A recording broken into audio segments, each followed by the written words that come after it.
the Bulgarian optical industry as a small overview of it, and more specifically about the production of OMZ Sofia, which is an optical mechanical plant in Sofia. It's binocular and viewing tubes, let's say, production. So, for some reason, of course, it's not. It disappeared again. Anyway, I can, you know. It is done. I've actually brought two binoculars as an example. I implore you all to take a look. I'm going to probably leave them here, just not specifically next to Peter, but on the front row. So you can take a whole look. This one that Peter is holding, it's in the original military configuration. So you can take a look. And the other one that's actually the same model is in the civil configuration. So, as I was saying, let's see how this works. Alright, so OMZ's history and production portfolio. This is the logo of OMZ. A lot of people mistake OMZ for Russian binoculars because it has, the older binoculars have the silhouette writing, and the most widespread model is actually B8x30. I will tell you in a bit who made that.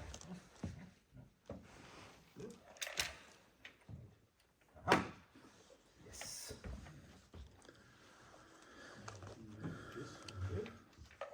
Okay. Yes, I was going to selfishly talk about myself, but no, we don't have time. So I do software. I'm a nice guy. I'm a stiff guy. I have a daughter. I love her very much. You can take it to okay. Another very important person to note here is actually our friend Krasny Tsurkov, who you might know as Binoculars Super on Facebook. He's actually the wealth of knowledge behind this presentation, because he's the one who compiled all the information years ago and conveyed it down to us. Many years before there was a Binocular Society in Bulgaria, Krasen, as a repairman, was repairing and gathering the information. So shout out to Krasen. It wouldn't be possible without him. I don't know why there are black slides, but okay. So an overview of Bulgaria's optical industry. Again, there are four main companies currently still existing. OMZ is the oldest factory, so starts here. I'm going to be speaking about that. Optical Electron Panagurishti. It's another city. This factory focuses initially. It's where the coating apparatus was installed when it was brought in from the Soviet Union. Currently, all these companies, they except optical elements and systems, they focus on military or law enforcement items. So from sights for guns, for tanks, for FPVs, to night vision and thermal sight. Optics, for example, is very prominent on the European market for night vision and thermal sights. And optical elements and systems, it's a company that specializes in the production of precise optical elements for optomechanical or optoelectronic systems. So they can do lots of custom work, as we are actually trying to find out if they can actually work on old stuff. So again, with the logos, OMZ, as I said, optical electron, optics, and optical systems and elements. These companies all have websites in Bulgarian English, so you can check them out. So, the beginning. OMZ was founded in 1948. Initially, it was a repairing facility. The idea to be a repairing facility in order to repair or refurbish either instruments that were in the Bulgarian Tsarist army or confiscated as reparations at the end of World War II. Excuse me. So, a bit of a word about those instruments. So, they actually refurbished even very old Gyotses or Tsaises, not from the Second World War, but from the 20s, from the 30s, which were already in the army, and some of those were recoated. It's very standard for the Eastern Bloc after the war. It's standard to find early glasses before 1938, which is the year of the invention of the coating chemical process. to find coated examples. Normally those examples like this one have a code in double squares, which actually signifies which plant did the coating. So this code, this means that this binocular was refurbished and coated, as you may see, in OMZ Bulgaria. There are many examples here, and also, as we learned yesterday, also from Marek, there were the Bulgarian army, the Tsarist army, it had many orders from different companies. So there are a lot of old Bulgarian sizes, Gortzes, Huets, Tsarist books even, and of course certain stis examples in Cyrillic, in Bulgarian, on the binoculars, and some of them are also coated afterwards. So maybe that's a nice topic for my next presentation in 2 years. So let's see. Sorry, this was always single layer coating. Yes. So, how did OMZ begin? OMZ was founded, as I said, as a repair shop, but also the production began with small school instruments, microscopes, optical testing benches, or loops for the use in schools. The actual production, when did it start? It's hard to exactly say, but because, of course, this type of plant is very tightly coupled, connected to the state security apparatus.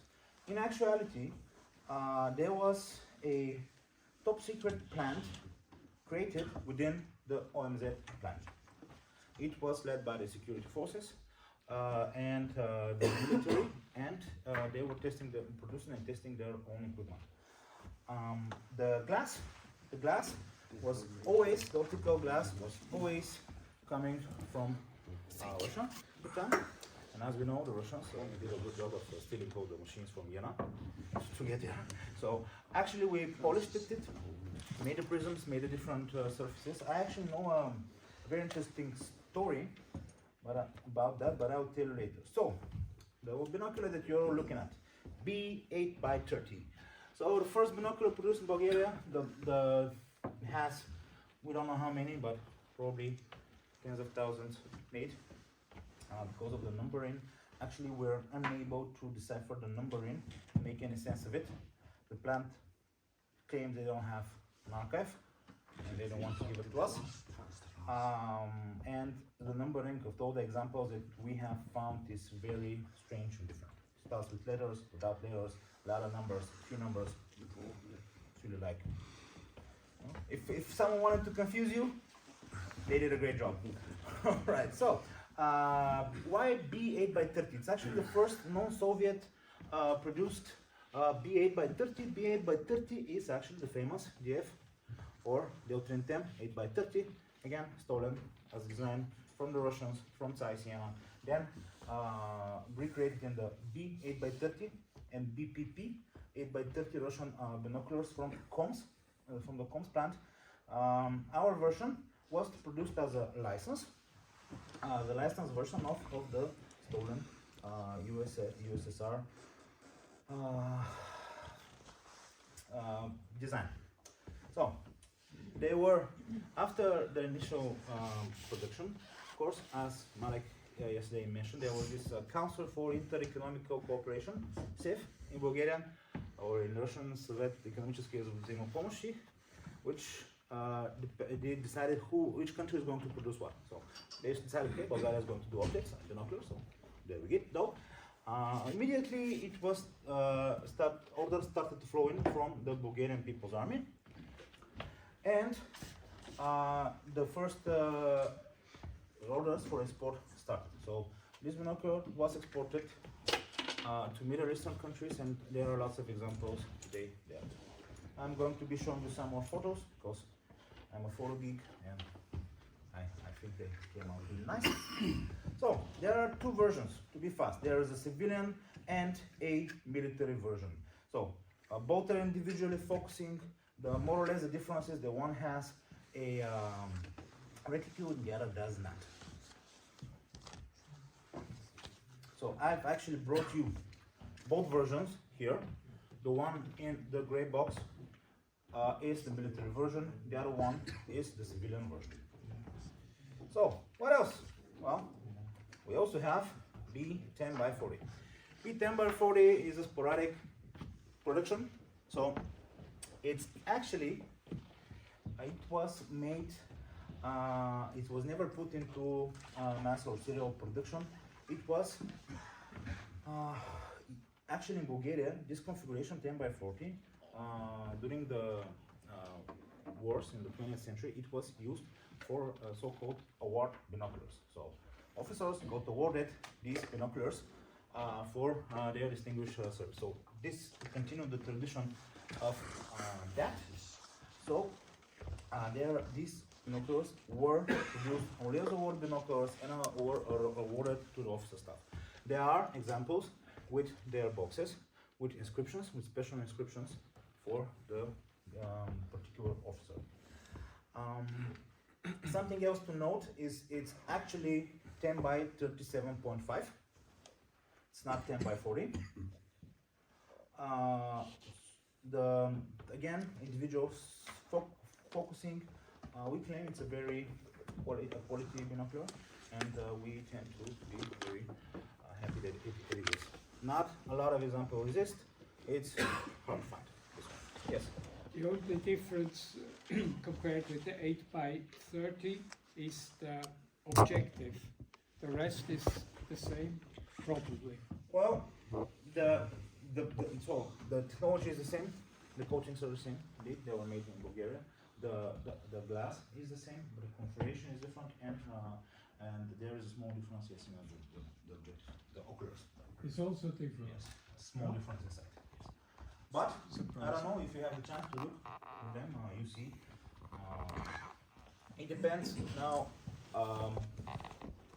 examples of this, they are preserved in different shapes. So I've seen examples that look very good when you look at them, and others that not so much. But very few of these are. Let's say it took me 4 years to find one in Bulgaria. So, all right. So again, you can see the coatings on this and the other side. This is actually part of my personal collection. This and the other one, the photos. So, B12x50. So there are rumors that on that produced. We know these specific rumors are true. Actually, they produced 2 different binoculars for export for an individual order by a foreign intelligence or let's say law enforcement agency. We don't know. They don't want to tell us. It happened about 6 years ago, but still, they don't want to spit it out. But there is a B12x50. Probably, we know those binoculars are made on the request of a Western agency. That's what we know. We think that there are less than 20 made, and it's actually the most rare ones. Because even we haven't seen it, we just know it exists. It has a big brother, the 15x60. Again, those binoculars, there is no reason to suspect that they are not all individually focused. We don't know of an example where we produced a centrally focused model. Okay? Plus, these binoculars, I have to come back, the 12x50, they were all with reticles. Okay? For the B15x60, again, it's very small numbers, 20 or less, custom order. Interesting thing is that the factory, we managed to talk to someone who worked at the factory, and they said it was very hard for them because they had to retool the whole factory. Because of the diameter, they were mass producing 8x30s, 8x30s, 10x40s, 37.5s actually, and they had a hard time retooling the factory just to create this batch of less than 50 binoculars maybe. This is one example that we have seen. It's in a collection in Bulgaria, and Krasen is saying that he has seen one more of these, but never the 12x50. without a reticule, and he suspects it was actually removed because the grooves were there inside, but maybe it was never placed. So this is how it looks. Again, the OMZ logo, it's absolutely standard.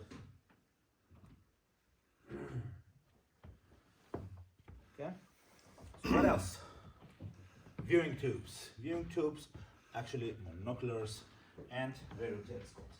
Actually, OMZ continues to produce gun sights and scopes to this day.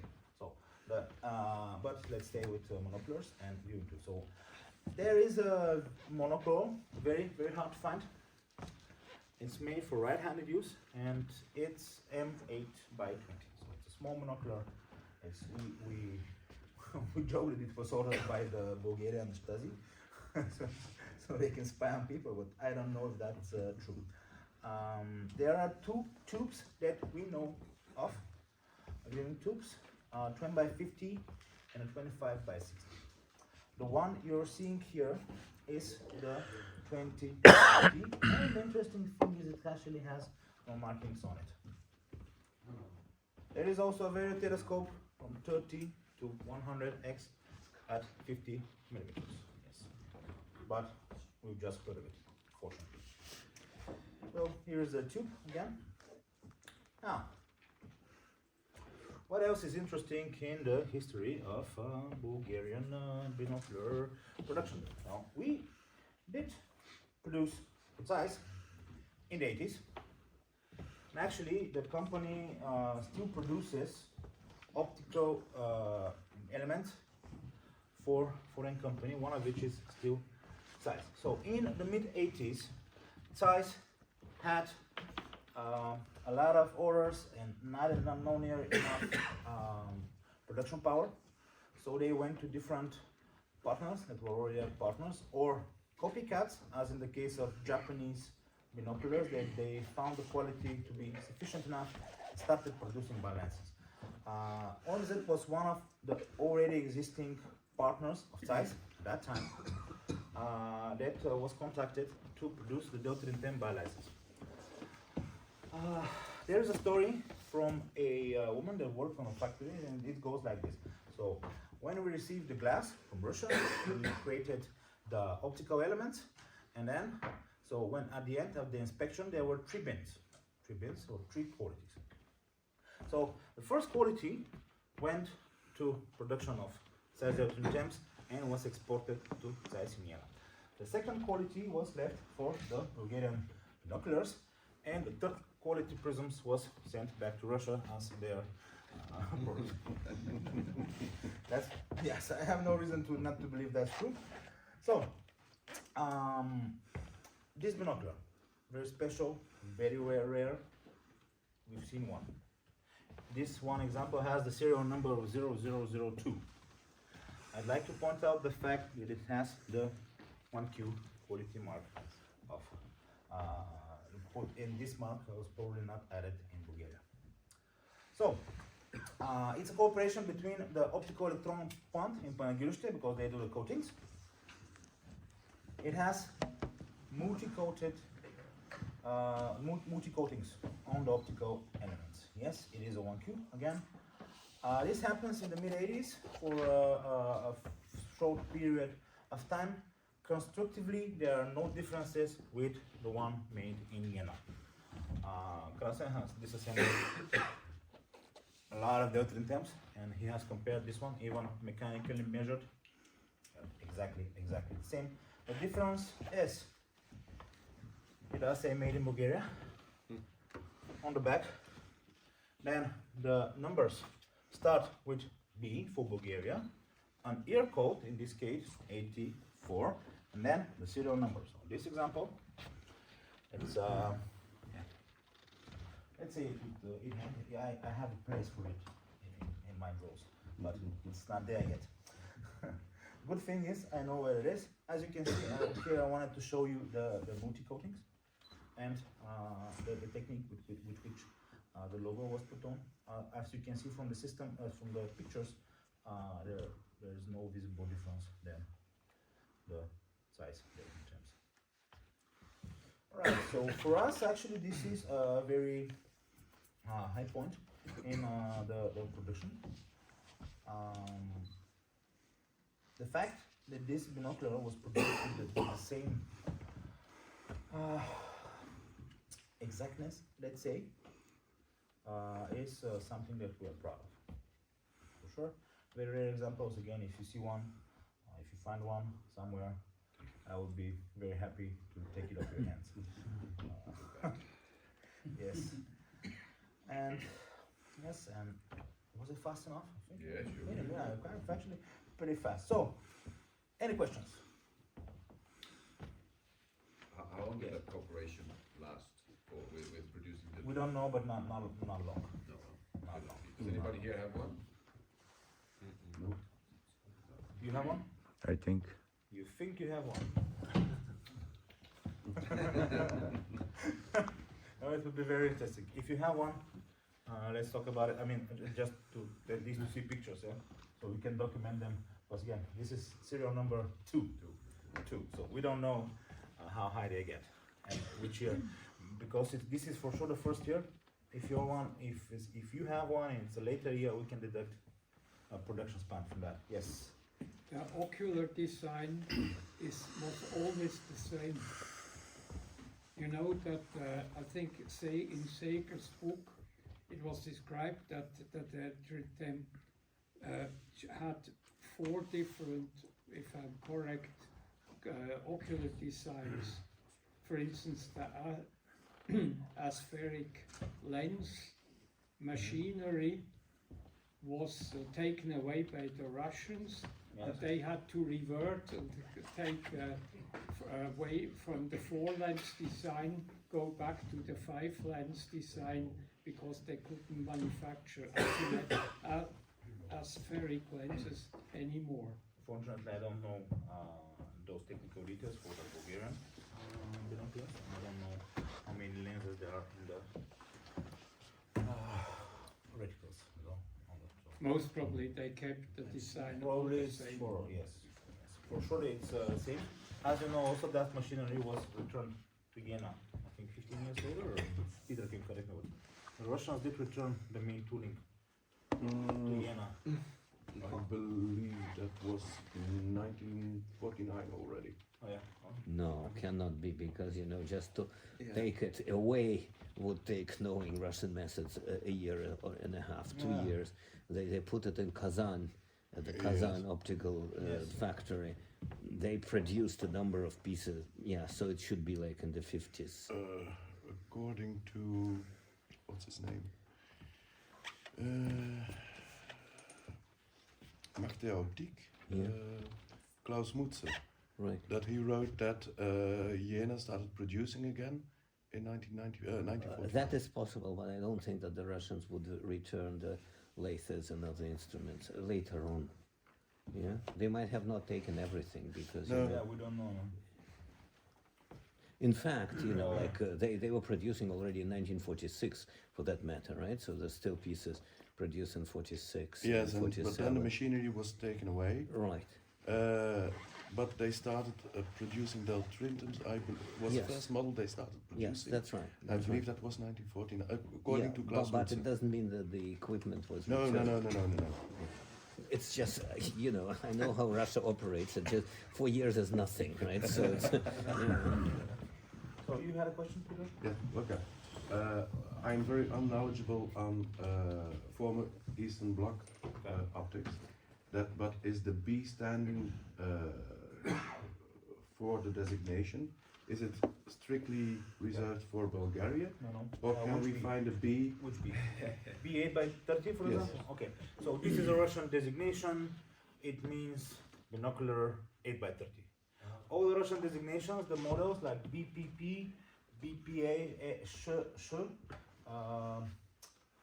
BPV, they actually mean something, and it's always about binoculars. So BPP is binocular prismene polevy, which means prism binoculars for the field, something like field glasses.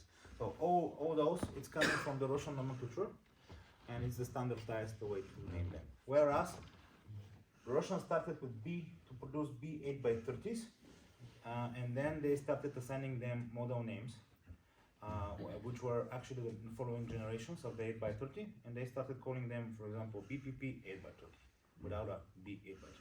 Okay. So the only way to recognize a Bulgarian It's by the logo. is by the logo. It's by the logo. Mm.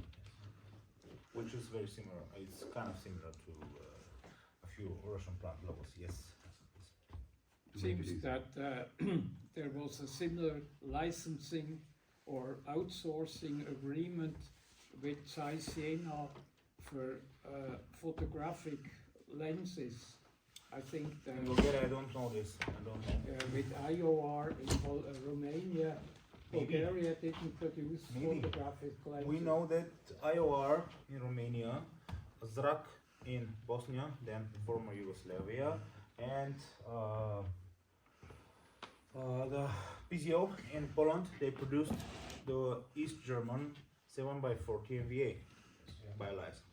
And their examples are actually quite good. I've seen, for example, the Zrak examples. Mom in Hungary, Yes, as well. Yes. and of course a lot of Russian stuff, galore, truly galore. One fact that I probably forgot to mention is that from the countries licensing Soviet glasses in the early 50s, Bulgaria was actually the first one to do it. So, that's because the other countries, they have traditions in optical building, and we did not. Well, the serial number you said in the back of the Trenton, starting with the B84, and the 84 being the area code. No, year. It's the the other year. Okay. It's 1984, and then the serial number. So, if you look at it, they left only 4 numbers for serial numbers. So they didn't expect to produce a lot of them. We don't know how many, but for sure, if you see one somewhere, please note the serial. So at least, very least, so we can get some more information. Better buy it for you. Yeah? Yes, I will sell. Prices of things. Bulgarian optics will go up. Yes, after this presentation, I'm afraid, yes. I wanted to say something else, actually, I forgot about the Beat 8x30. Currently, because I wanted to mention the fact that a lot of people mistake it for a Russian one. Thank you very much. Thank you. Thank